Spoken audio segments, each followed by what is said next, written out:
உம் பேரன்பு எங்கள் மீது இருப்பதாக. ஆண்டவரே உம் பேரன்பு எங்கள் மீது இருப்பதாக.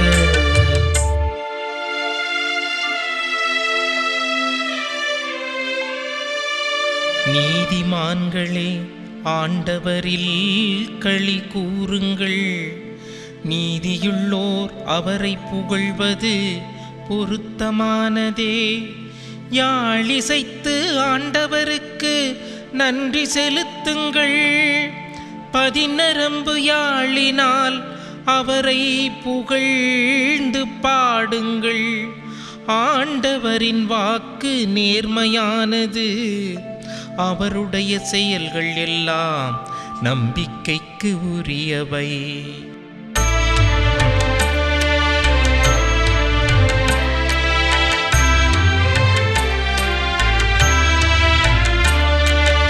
ஆண்டவரே உம் பேரன்பு எங்கள் மீது இருப்பதாக. ஆண்டவரே உம் பேரன்பு எங்கள் மீது இருப்பதாக.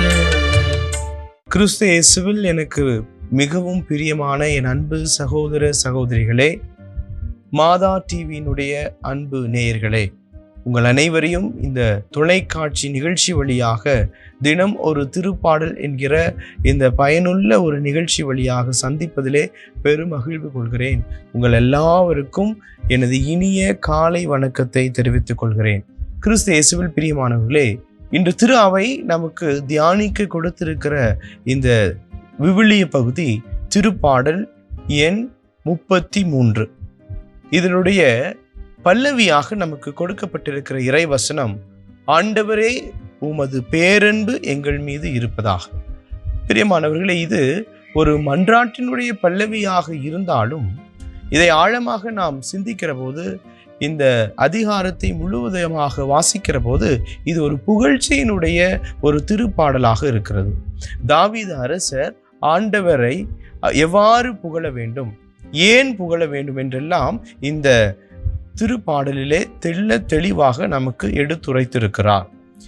இதனுடைய முதல் பகுதியை நாம் வாசிக்கிற போது, நீதிமான்களே ஆண்டவரில் களி கூறுங்கள், நீதியுள்ளோர் அவரை புகழ்வது பொருத்தமானதே.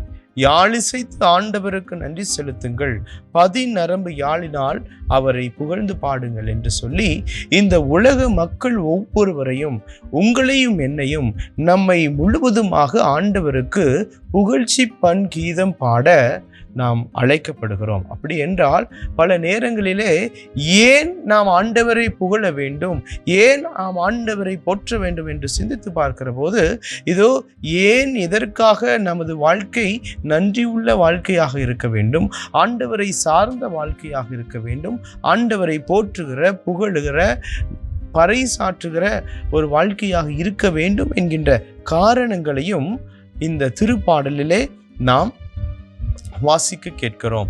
4 முதல் 9 வரை உள்ள இறைவார்த்தைகளை வாசிக்கிற போது நாம் ஆண்டவரை ஏன் போற்ற வேண்டும், ஏன் புகழ வேண்டும் என்கிற அந்த பகுதியிலே காரணங்கள் கொடுக்கப்பட்டிருக்கிறது. 4வது வசனத்திலே பார்க்கிறோம், ஆண்டவரின் வாக்கு நேர்மையானது, அவருடைய செயல்கள் எல்லாம் நம்பிக்கைக்குரியவை, அவர் நீதியையும் நேர்மையையும் விரும்புகிறார், அவரது பேரன்பால் பூவுலகு நிறைந்துள்ளது. ஆகவே ஆண்டவர் நீதியை விரும்புகிற ஆண்டவராக, ஆண்டவர் நேர்மையை விரும்புகிற ஆண்டவராக இருக்கிறார். அப்படி என்றால் அந்த நீதியும் நேர்மையும் நமக்கானது. ஆண்டவர் எல்லா மக்களும் அந்த நீதியோடு வாழ வேண்டும், எந்த பாரபட்சம் இல்லாமல் வாழ வேண்டும் என்கின்ற நம்முடைய நலனை ஆண்டவர் விரும்புகிறார். இதைத்தான் அந்த 5வது வசனம் இறுதி வார்த்தைகளிலே வாசிக்க கேட்கிறோம், அவரது பேரன்பால் பூவுலகு நிறைந்துள்ளது. ஆண்டவர் ஒவ்வொருவர் மீதும் அவரது அன்பை பொழிந்து கொண்டிருக்கிறார். ஏனென்றால் அவர் வாக்கு மாறாத இறைவன். ஆண்டவரின் வாக்கில் நேர்மை இருக்கிறது. அவருடைய வாக்கு நம்பிக்கைக்குரியது. ஆண்டவர் நம்பிக்கைக்குரியவர். ஆகவே நாம் நம்பிக்கைக்குரிய ஒரு தெய்வத்தை பெற்றிருக்கிறோம் என்றால் அந்த நம்பிக்கைக்குரிய ஆண்டவர் நமக்கு சொல்ற எல்லா வார்த்தைகளும் வாக்குகளும் நம்முடைய வாழ்க்கையிலே நடக்கும் என்றால் நமக்கு ஆசீர்வாதம், ஆண்டவருடைய பேரன்பு அனுதினமும் இருக்கிறது என்கின்ற ஒரு ஆழம் நிறைந்த காரணத்தினால் நாம் ஆண்டவரை போற்ற வேண்டும், புகழ வேண்டும். இதனால்தான் இந்த முதல் 3 வசனங்களை பார்க்கிறோம். நீதிமான்களை ஆண்டவரில் களி கூறுங்கள், நீதி உள்ளோர் அவரை புகழ்வது பொருத்தமானது என்ற அழைப்பு எல்லா மக்கள் இனங்களுக்கும் வழங்கப்படுகிறது. பிரியமானவர்களே, 13 முதல் 15 வரை இருக்கிற வாசனங்களை நான் வாசிக்க பார்க்கும்போது ஆண்டவர் எல்லாவற்றையும் உற்று நோக்குகிற கடவுளாக இருக்கிறார். எல்லாவற்றையும் கவனித்துக் கொள்கிறார், எல்லாவற்றையும் பார்த்து கொள்கிறார். தெய்வம் விண்ணுலகிலிருந்து மனிதரை உற்று நோக்குகிறார். அப்படி என்றால் ஆண்டவர் நம் மீது அக்கறை உள்ள ஆண்டவராக இருக்கிறார். நம்மை உற்று நோக்குகிற ஆண்டவர் நம் தேவைகளை உணர்ந்த ஆண்டவராக இருக்கிறார்.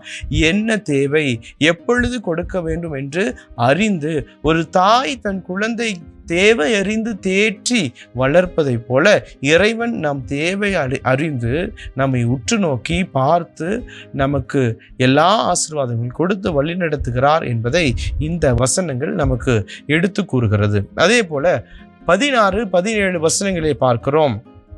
ஆண்டவர் நமக்கு வெற்றியை கொடுக்கிற ஆண்டவராக இருக்கிறார். பல நேரங்களிலே நாம் இருக்கிற முயற்சிகள் நாம் திறமையினால் கிடைக்கிற வெற்றியாகி இருக்கிறது என்று நம்பிக்கொண்டிருக்கிற நாம் அது அல்ல. ஆண்டவர் கொடுக்கிற அந்த பேரன்பு, ஆண்டவர் கொடுக்கிற இறை பராமரிப்பால் தான் நாம் வெற்றி பெற்று கொண்டிருக்கிறோம்.